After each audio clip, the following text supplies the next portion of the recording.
Hi everyone. Bob is back in the okra picking some to freeze today. He told me to tell you he should have made this video sooner this season, but better late than never.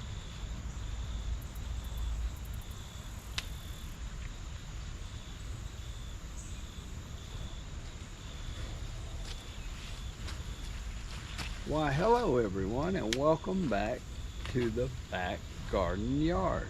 Today we're back in the okra patch, and as we can see, it's still going gangbusters over here. And so we are come out to pick some, but the purpose of this video is we're going to show you how to freeze this okra, the best way to preserve it for future cooking and frying. So let's go on in the house and I'll show you how to freeze it. Okay, so we're back in the house, and now we are, I've got these mats. They're hot and cold mats, and they're actually, I think, made more for making cookies. That's why you've got the little circles there. But anyway, they can be hot or cold. So I'm going to take these mats and I'm going to put them over here in these trays. Okay, these are just regular old baking trays, and they don't completely fill it up, but that's fine. So we're going to put those in there, and then what we're going to do is cut the okra, and then we're going to put it on those trays, and then we're going to pop it into the oven for 5 minutes, and I've got it preheated at 300 degrees. Now, one thing you'll notice that this is one huge okra. Sometimes they get too big. I meant to pick them yesterday, but the rain came before I got out there. But if you go through it cutting and the knife doesn't stop, and it's very easy to slice through, then it's not too big to keep. So that's the rule. If the knife hits it and stops, and it's not easy to cut through, then you don't want to do it because it's going to be really, really tough okra. All right, so let's cut another one.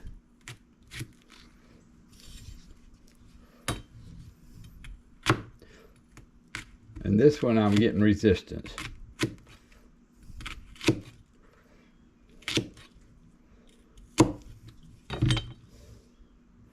So I think we're not gonna keep this one. It was too tough. That's perfect.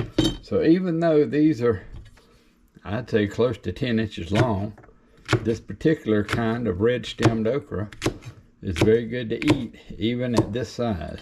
Now I usually cut the tops off. Some people like to leave them on, but I usually cut the tops off. So I'm not going to sit here and cut all these okras. Usually what I'll do is I'll line up 2 or 3 fairly equal size, and I'll cut the tops off at the same time. Then I'll just slice them up at the same time, and that saves time. Then you want to take the tips and the tops, throw them in the compost bin. Okay, so I'm gonna go ahead and cut this, and I'll be right back. Now we've got one cutting board full of okra, and I'm literally just going to roll it over onto the mat.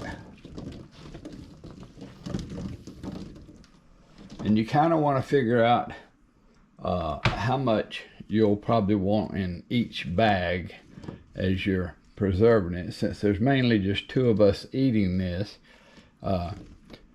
this would probably be enough if I'm frying it for a serving for each of us of fried okra, or if we're making soup, it'll fill up the soup.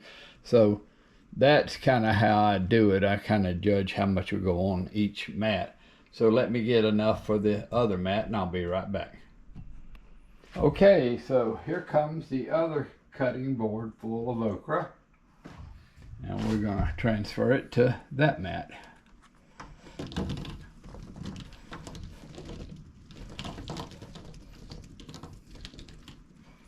A few more over here. Spread them out, and you want them in one layer.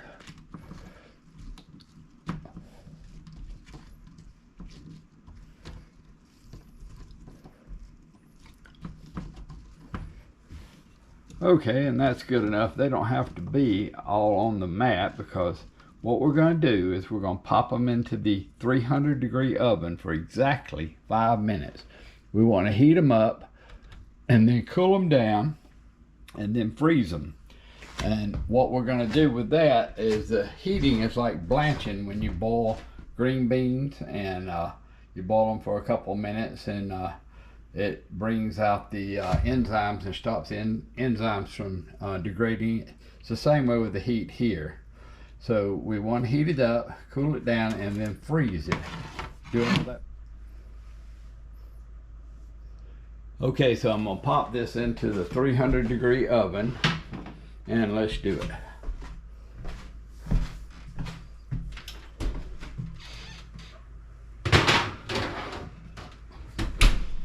And we want the second one.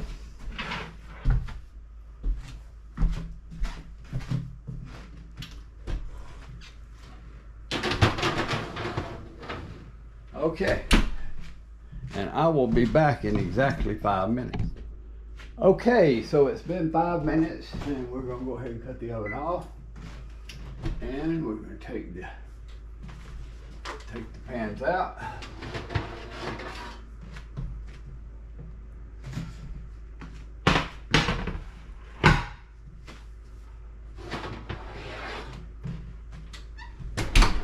Okay, and you can see with the shine on them how that heat brought out a little bit of the moisture. The whole idea is not to dry it out, but you may notice that I didn't wash the okra before I went ahead and cut it. And the reason is you don't want it wet. You want it as dry as possible, because the big enemy to frozen okra is moisture. If it gets moisture, it gets soggy. If it gets soggy, it turns into a big clump, and then when you take it out of the bag, you just got a clump of okra, which is okay if you're making soups or something. But if you're like me and you like your fried okra, then you will want it to actually be loose, so you can put it into your batter and grease and fry it. And also, if you've got a lot of water on it, and then it's going to splatter your grease. So you want to try to keep this dry as possible. Also, I'm going to mention, and I may mention it again later, when you freeze this, this should be on top of anything else in your freezer drawer. Do not place meat and other things like that on top of it and compress it, because if you compress it, as you see, these little holes here will compress, and what you're going to end up with is a bunch of smashed okra, which is not what you want. Okay, so I've got the ceiling fan on. I'm going to cool this down for a little bit, and then we're going to throw it into the freezer and freeze these mats, and I'll show you how it looks when we get through. Okay, so now we're back, and these are nice and cool, and the okra is still nice and dry, and it's been heated and cooled, so it's ready for the freezing process. So what we're going to do is we're going to open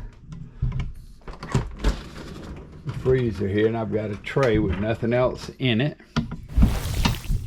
and let's put the okra trays down in there.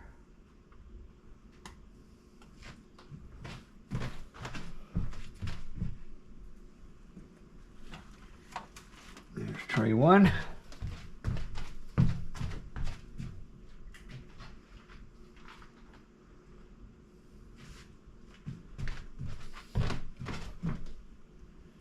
And there's tray two. Okay, so we're going to freeze those for approximately 2 hours, and we will be back. Okay, it's been a couple of hours, and I believe the okra should be frozen solid now. Let's take a look. Oh yeah, looks good. And so what we're going to do is we're going to get the labeled bags. Okra 830-23, and we're just literally, you can see how nice and dry and hard it is. So we're going to put it in these bags really quickly because we don't want to defrost the freezer.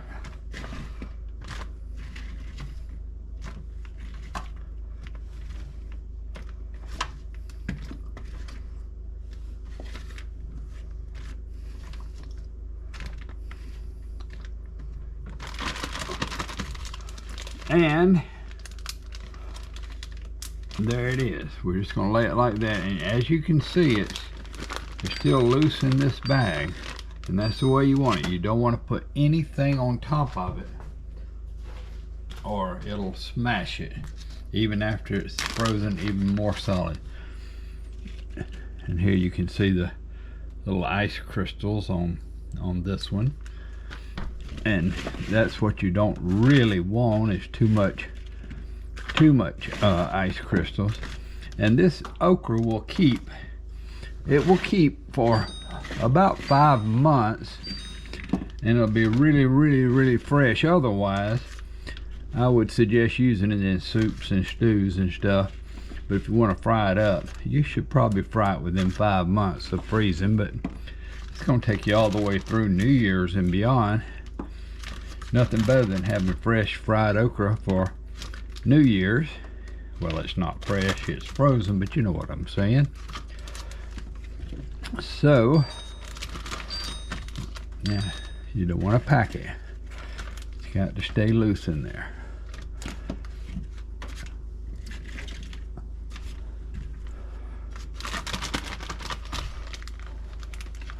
We're going to take those out.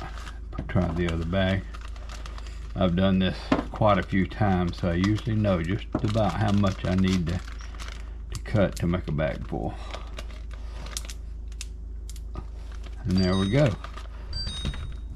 Let's throw this back in the other bag.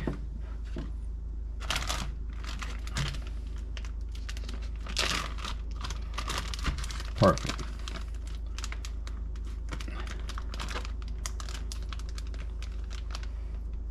And that's it, folks. I've got some nice fresh okra frozen, and I'll be ready to fry that up, of course, after my plants quit bearing in 2 or 3 weeks.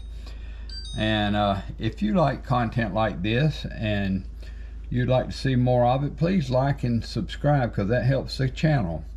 And we will see you on the next video.